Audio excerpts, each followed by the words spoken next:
என்னென்ன தகவல்கள் வாங்கலாம்?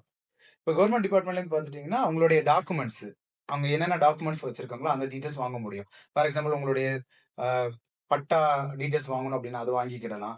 பத்திரம் டீட்டெயில்ஸ் வாங்கணும்னாலும் நீங்க வாங்கிக்கலாம். இந்த மாரியான டீட்டெயில்ஸும் வாங்கிக்கலாம். அதுபோக அவங்களுடைய இன்டர்னல் டிரான்சாக்ஷன்ஸ் இருக்குல்ல, இமெயில் அட்ரஸ், அவங்களுடைய உத்தரவுகள், ஜிஓ போட்டிருப்பாங்க.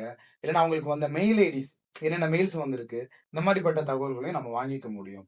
அதுபோக அவங்க என்ன நலத்திட்டங்கள் செய்ய போறாங்க, என்னென்ன ஸ்கீம்ஸ் இருக்கு, அந்த ஸ்கீம்ல வந்து எவ்வளோ பேர் பெனிஃபிட் ஆயிருக்காங்க, அப்படின்ற விஷயங்கள தெரிஞ்சுக்க முடியும். ஃபார் எக்ஸாம்பிள் வந்து சென்ட்ரல் கவர்ன்மெண்ட் வந்து ஜல் ஜீவன் ஸ்கீம் அப்படின்னு ஒண்ணு கொண்டு வந்தாங்க. எல்லாருக்கும் வந்து ஹவுஸ் கனெக்ஷன் கிடைக்கணும் அப்படின்றதுக்காக. இந்த ஸ்கீம் வந்து எல்லாருக்கும் போய் சேர்ந்திருக்கா இல்லையா அப்படின்றத கூட நீங்க ரைட் டு இன்ஃபர்மேஷன் ஆக்ட் மூலமா வாங்கிக்க முடியும். இன்ஃபர்மேஷன் ஆக்ட்ல எல்லா டிபார்ட்மெண்ட்ல இருந்து நம்ம இன்ஃபர்மேஷன் கேட்டு வாங்கலாமா? மோஸ்ட்லி எல்லா டிபார்ட்மெண்ட்ஸ்ல இருந்து நம்ம வந்து இன்ஃபர்மேஷன் கேட்டு வாங்கலாம். ஆனா ஒரு சில துறைகள்ல வந்து அவங்க வந்து விலக்கு குடுத்திருக்காங்க.